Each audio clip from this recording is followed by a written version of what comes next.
This is the Parent, Teacher, and Community Member Workshop number 2, Math and My Culture, a culturally responsive approach to teaching math. In this workshop, we will begin with an overview of the workshop.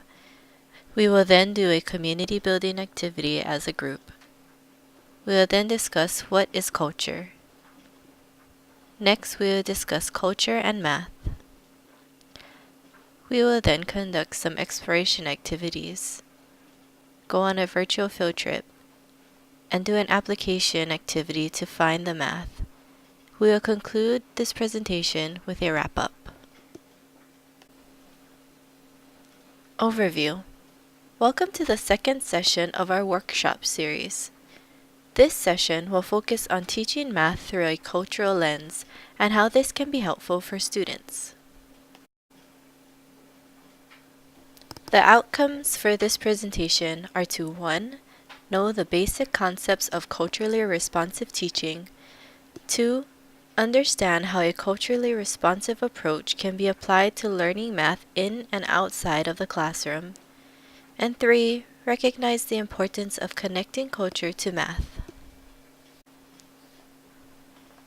In this part of the presentation, we will do a community building activity. Community building, origami pairs. In pairs, you will work together to fold an origami animal.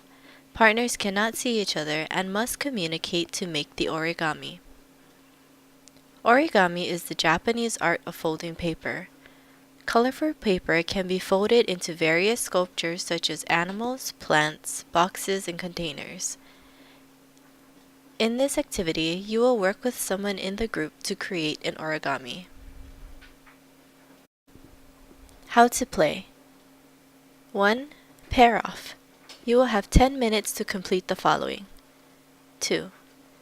One person in the pair will be giving instructions on how to fold the animal to their partner, who will need to make whatever their partner instructs them to make. 3. The person giving the instructions cannot tell their partner what animal they are making. They can only give instructions on how to make it. 4.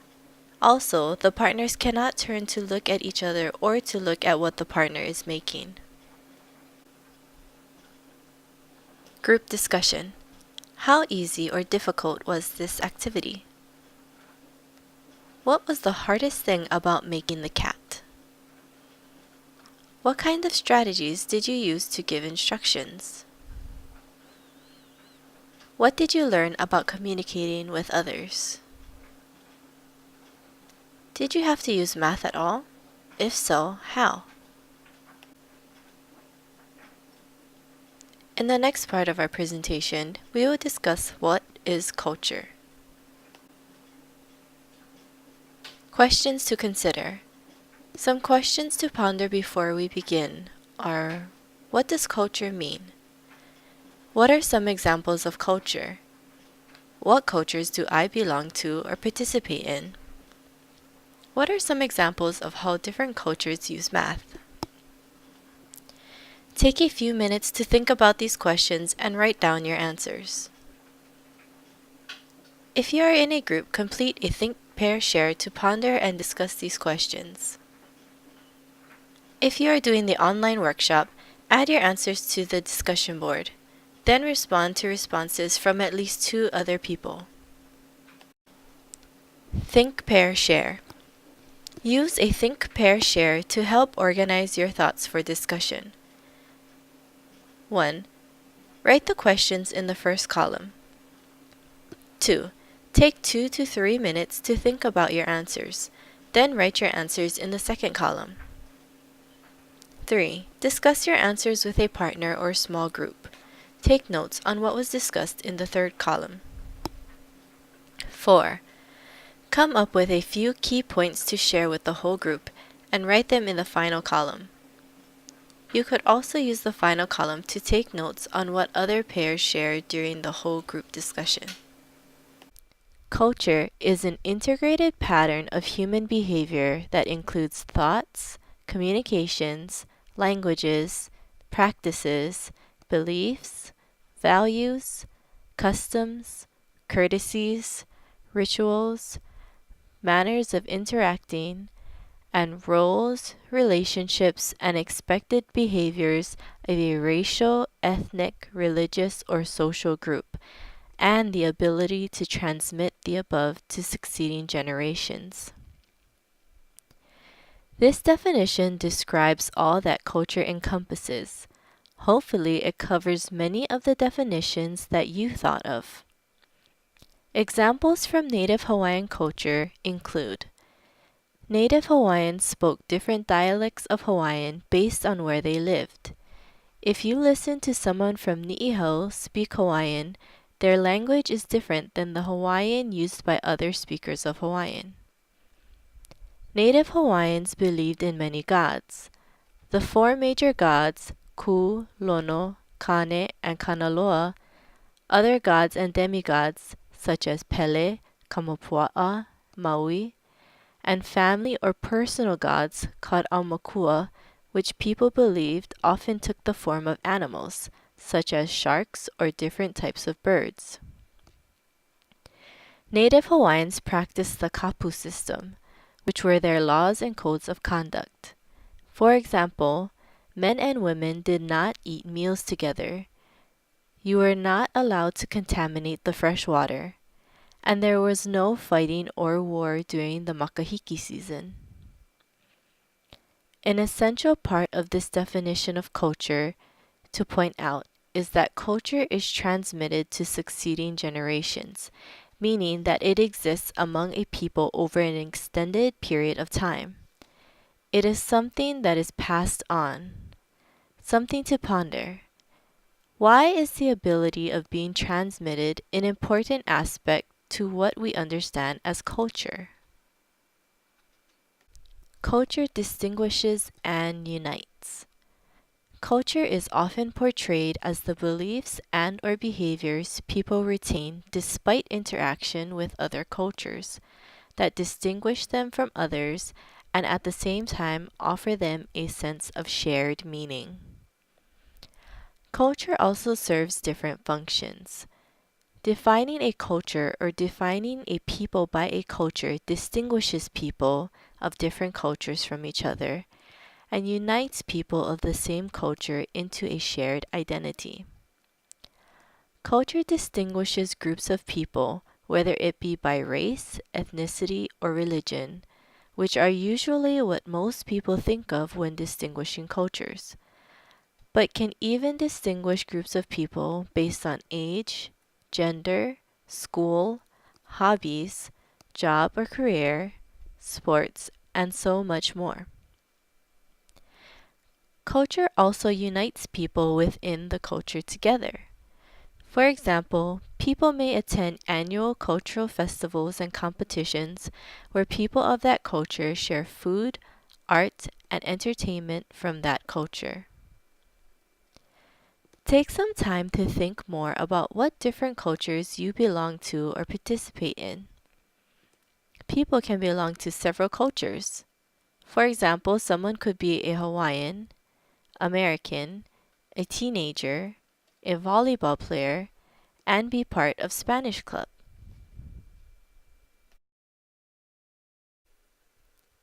Culture is fluid.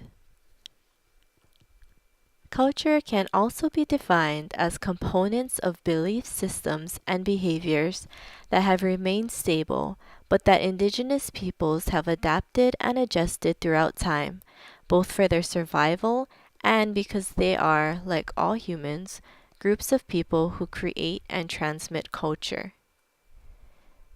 One characteristic of culture is that it is fluid. Although there are parts that remain, the culture is also constantly changing in order to survive and because culture depends on people to perpetuate it.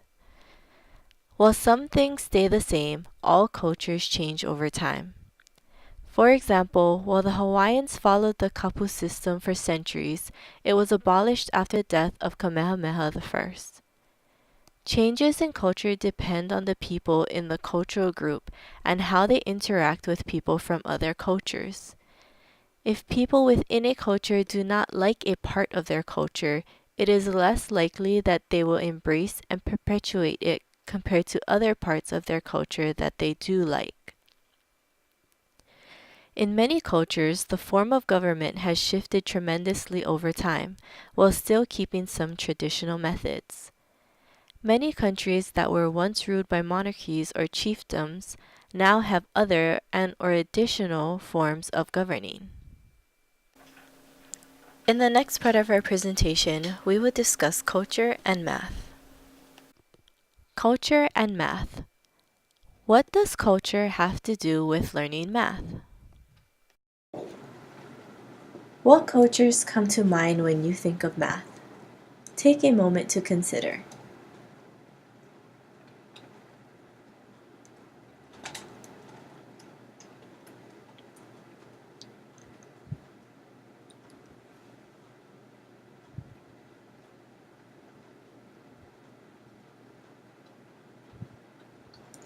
Usually, people will name European cultures because many famous mathematicians were from Europe. In Hawaii, people may say Asian cultures because Asians are stereotypically good at doing math. Did anyone think of our indigenous cultures? Why or why not? Math is a part of all cultures. It is important that we help our students know that one culture does not have ownership of math, and that people everywhere use math and have used math long before it was taught in schools. Here are some examples to illustrate math in different cultures throughout the world. The ancient Hawaiians used rates with their irrigation system so that they diverted just enough water from the stream into their lo'ikalo, or taro patches, for the lo'i to stay muddy, but not too much water, which would dry up the rest of the stream. Many other cultures, including the Egyptians, Chinese, and Persians, also developed sophisticated irrigation systems that involved using math. Egyptians used geometry in construction of the pyramids. Scientists are still unsure of how the pyramids were constructed so exact without the use of modern tools. Math is and was used in building other structures too, like bridges, buildings, and statues. People all around the world use math when cooking or preparing food. We use math to measure ingredients. For example, we measure or estimate how much salt to use based on the size of the meal being prepared. We also calculate how much time is needed to prepare the meal.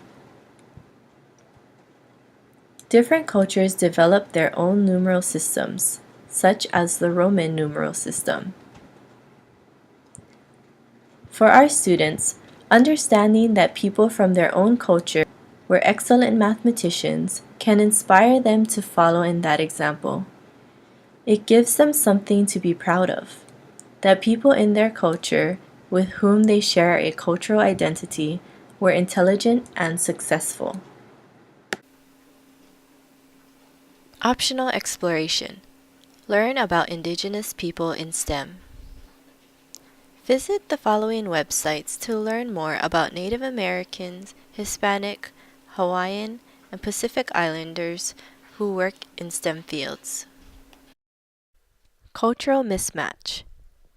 Far too often, conventional math pedagogy persuades students from historically marginalized communities to consider school mathematics as a subject divorced from their personal and cultural experiences, and consequently leads these students to perform poorly in math classes and internalize negative self-images about their knowledge and ability in mathematics.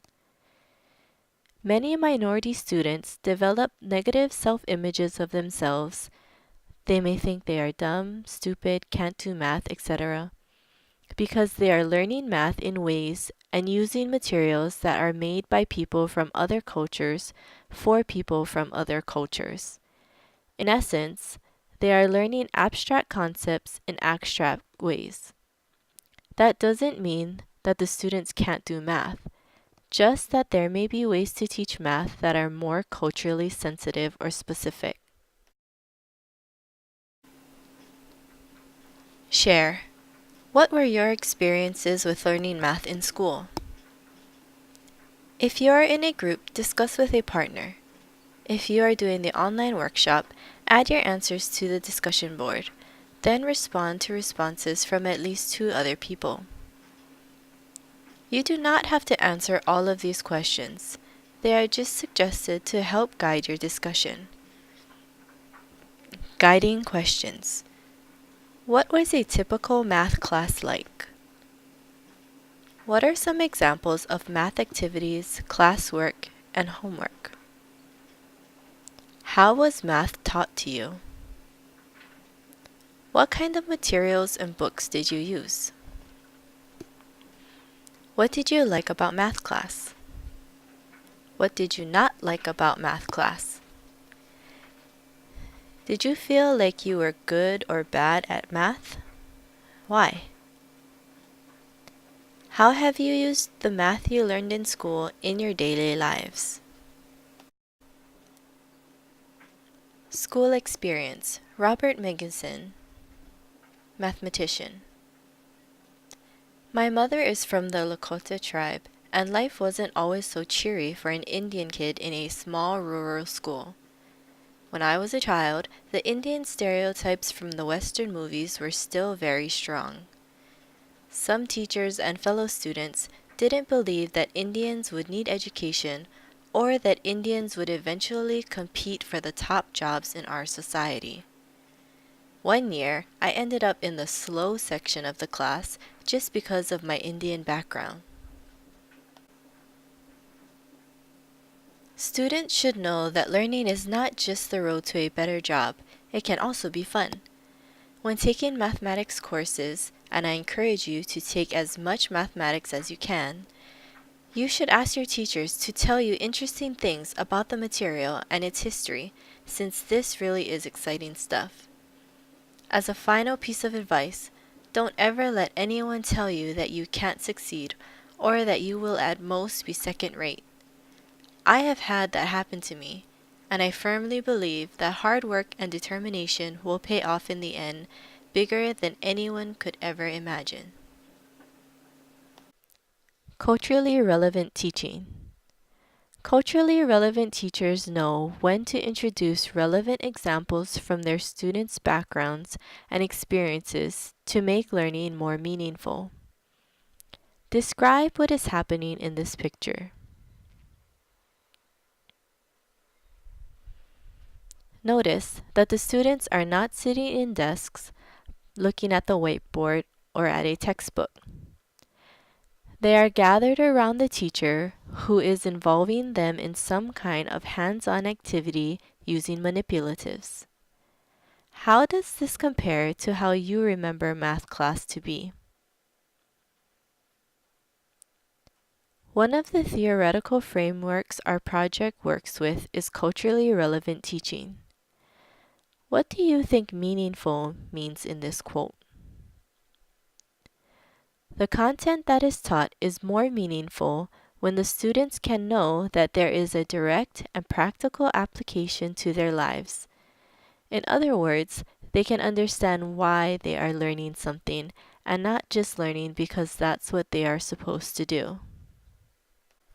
Teaching and cultural norms. Hawaiian cultural example: learning through one's relationships with others in society. Native Hawaiian education. Prior to the arrival of the missionaries in Hawaii, education for Native Hawaiians reflected the needs and functions of its people. Before Western pedagogy came to Hawaii, learning did not happen in a classroom. It happened in the people's daily lives. We will talk about this more in a few slides.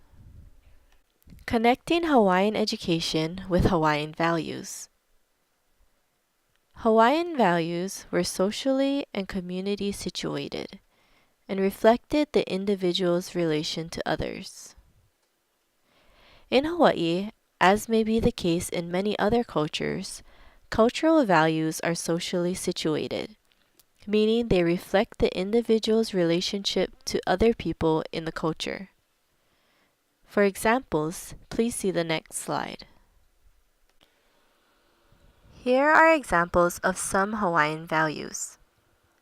Aloha means love, affection, compassion, kindness, charity. Imina'oao means to seek enlightenment, wisdom, education. Malama means to care for, to protect, to maintain. Kuleana means responsibility, privilege.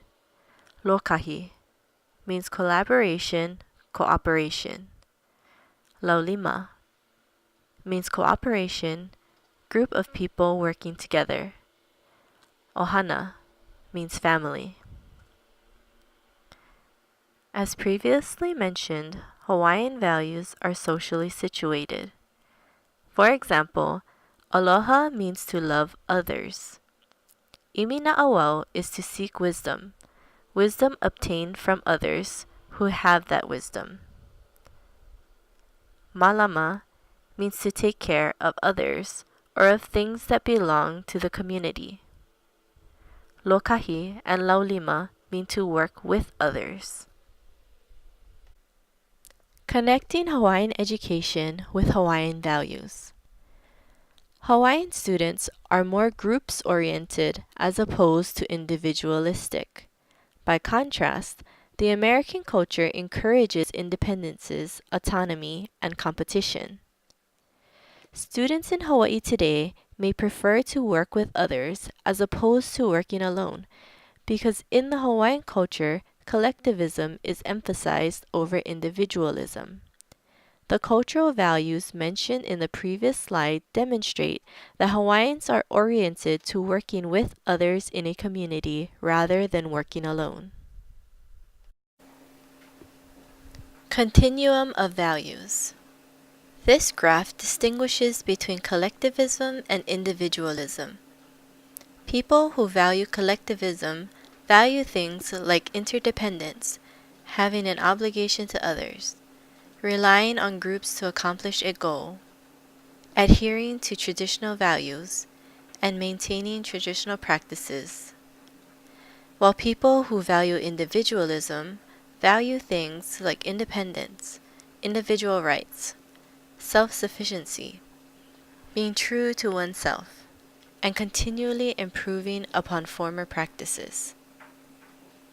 Look over the values on these two slides and consider, do you identify as more collectivistic or more individualistic?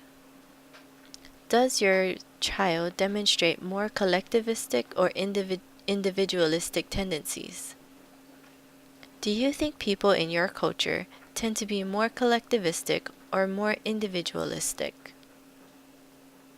How would being more collectivistic present challenges to learning in a more individualistic environment, and vice versa? If you are in a face-to-face workshop, turn to someone next to you to discuss. If you are doing the online workshop, add your answers to the discussion board, then respond to responses from at least 2 other people. Continuum of values continued.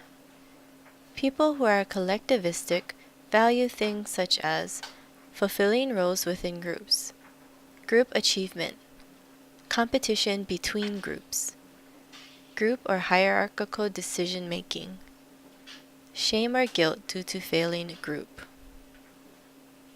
People who value individualistic value things such as pursuing individual goals and interests, individual achievement, competition between individuals, self-determination and individual choice, shame and guilt due to individual failure. Hawaiian methodology is skill-based, practical, and place-based. Native Hawaiian children observed and learned from the elders who included their older siblings and adults who were masters in their occupations in an informal manner. As previously mentioned, the Native Hawaiians did not teach in a classroom. What the younger generation learned from their elders was practical. To learn about cultivating kalo, they did not read about it, they did it. To learn about fishing, they did not Google it, they did it. They watched and did. We can apply this method to our classrooms today as a culturally relevant way of teaching content. In the next part of this presentation, we will conduct some exploration activities. Examples of math in Hawaiian culture include building a community, such as landscaping, construction, and architecture. Feeding a community, such as with farming, resource management, irrigation, weather, seasonal and lunar patterns, and fishing. Voyaging and navigating, such as with engineering and astronomy. In order to accomplish these things, Hawaiians needed to use math. Examples of math in local Hawaii culture. Explore the following slides to view examples of incorporating local culture into math. Making something culturally relevant can be as easy as changing the names of the people and places in word problems to be something that the students are more familiar with. Ni'ihau Shell Lei. The island of Ni'ihau is the oldest of the 8 main Hawaiian islands and is located northwest of the island of Kauai. Ni'ihau is a privately owned island with a population of about 70 residents. Many residents of Ni'ihau make special lei or necklaces from the tiny shells they collect on the beaches there. It may take several months to over a year to make these lei. Because the lei are so difficult to make, they are rare and very expensive. By law, in order to be considered an authentic Ni'ihau shell lei, at least 80% of the shells used to make the lei need to come from Ni'ihau. Ni'ihau shell lei are also symmetrical, so there is usually a repeated pattern. Students in previous projects learned about ratios and percentages needed to create Ni'ihau shell lei, special lei made in the secluded island of Ni'ihau. Watch a video about how our students learned about and used ratios and percentages to make beaded keychains and bracelets. Learn more about the lesson at the links provided on the slide. Learn more about some traditional Hawaiian games and how they involved math. Lulu is a dice counting game. Palaie is a ball and hoop game. Visit the link to see how students connected displacement of a canoe to preparing and rationing supplies for a 30-day canoe voyage. In this part of the presentation, we will take a virtual field trip to Oceanit. Virtual field trip, Oceanit. Oceanit is a science and engineering firm in Honolulu. Our students went to a field trip there during winter 2015 math camp to learn about local STEM careers. While visiting there, students learned about designing and engineering process and even got to see some of the products that Oceanit developed. Explore and learn about some of the products that Oceanit has developed. Virtual field trip, Oceanit. Discussion. If you are doing the online workshop, add your answers to the discussion board. Then respond to responses from at least 2 other people. What kind of mathematics did you see in the Oceanit products? What other kinds of STEM fields did you see or could talk about with your children? How does this field trip apply to our theme of culture and math? In this part of the presentation, we will do an application activity to find the math in your culture. Application: Cultural activity math exploration. Your task is to find the math. First, you will choose a cultural activity that interests you. For example, sports and games, food and cooking, music and dance, fashion, fine arts, architecture, or anything else that you can think of and that interests you. Next, you will find the math. Brainstorm and research examples of math for that activity. You can think of your experiences with the activity. You can use the internet to research about the activity and find videos and photos to use as examples. And you can ask others what they think, if they can see how math applies to the activity you chose. Then you will share your findings. Share the cultural activity you chose, why you chose it, and 1 to 2 examples of how math is involved. If you are doing the online workshop, add your answers to the discussion board. Then respond to responses from at least 2 other people. Hints. Math can be found in counting, time and timing, speed, estimation, ratios, shapes, lines, angles, points, patterns, measurements, size, scale, probability, logic, reasoning, force, motion, gravity, and so much more. We will conclude this presentation with a wrap-up. Thank you for viewing this presentation on culturally responsive teaching. Our next workshop will be on blended learning. What to do when your kids are glued to their iPads, incorporating technology in math instruction.